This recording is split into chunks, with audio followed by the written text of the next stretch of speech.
I'm going to tell you where Captain Kirk got it wrong. This was not written for chiefs. Hear me. Hear this! Among my people, we carry many such words as this from many lands, many worlds. Many are equally good and are as well respected. But wherever we have gone, no words have said this thing of importance in quite this way. Look at these 3 words written larger than the rest, with a special pride never written before or since. Tall words, proudly saying, "We the people." That which you called Id Plebnista was not written for the chiefs or the kings or the warriors or the rich or the powerful, but for all people.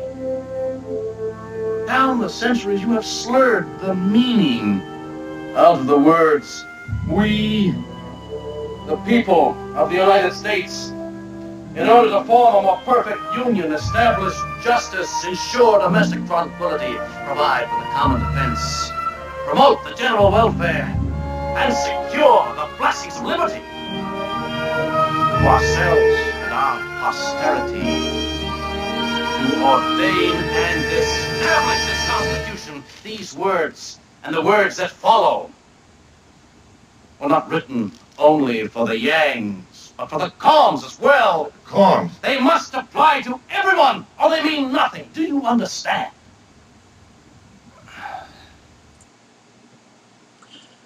Okay, this applies to immigration, but he gets it wrong where the United States the Constitution has to apply to everyone or it means nothing, is the assertion. But the Constitution was written for the Declaration, and the Constitution was written for citizens to make their own country, to make their own lives.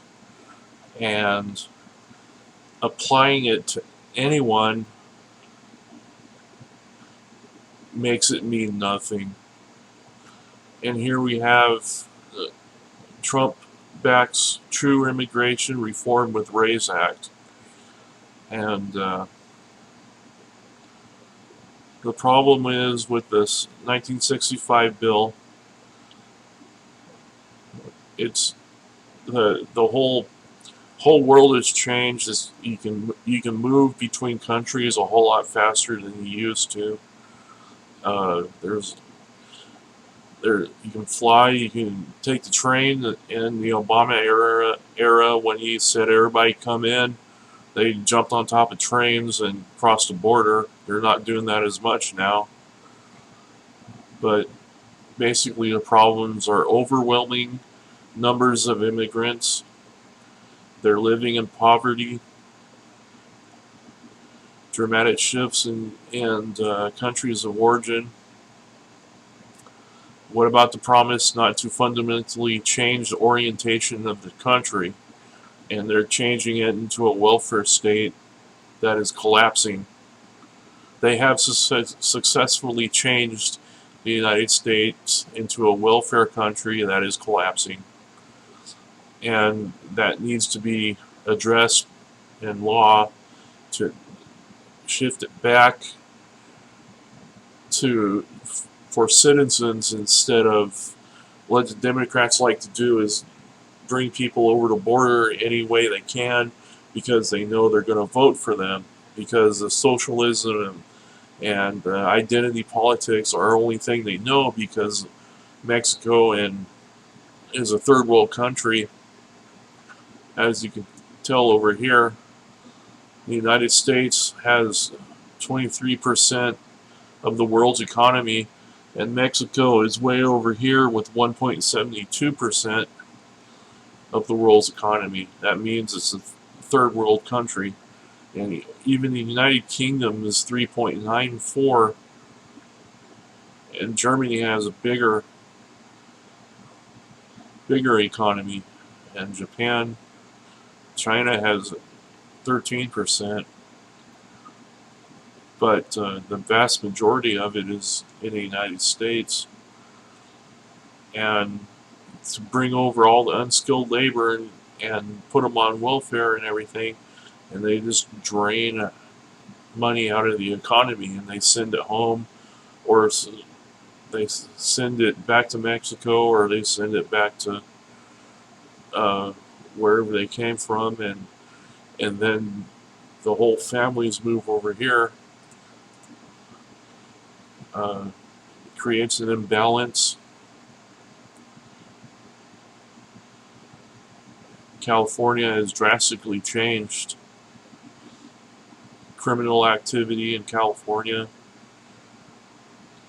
California is canary in a coal mine. 30% of the country's population is now foreign born.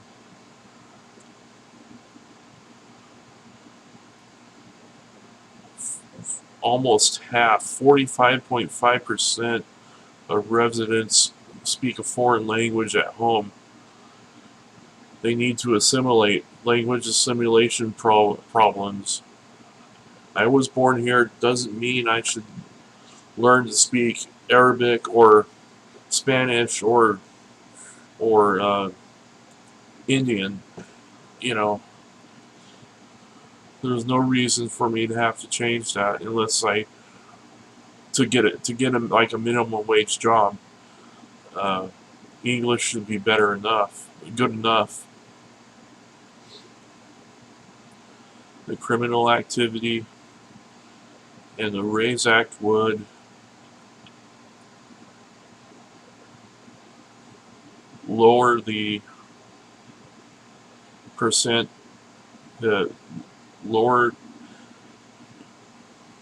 the actual legal immigration down quite a bit, and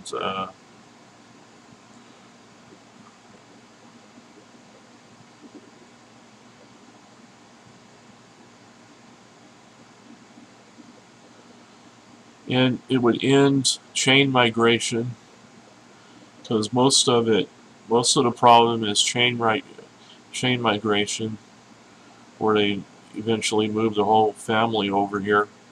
It's based on family instead of family ties over skills that they have.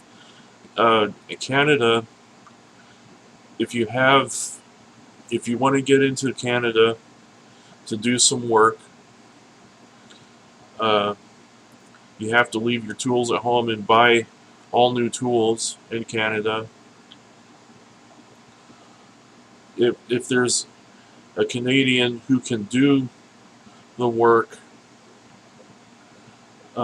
he has priority over you if you want to get in and do work on whatever your trade is. So something more like that would make more sense. Somebody who can put into the country instead of taking away from it.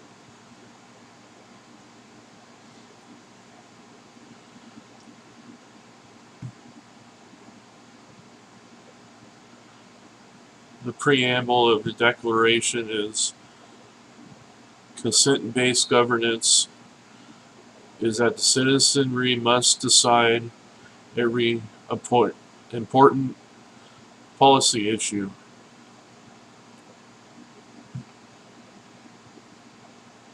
And the most important one is the future orientation of the society, converting our system into a skills-based criterion rather than a family-based one.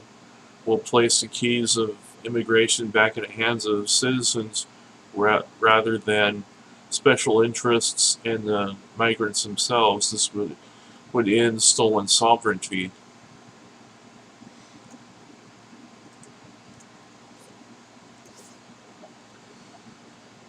And sovereignty is what it's all about. We have a destiny and we have our rights to fulfill that destiny.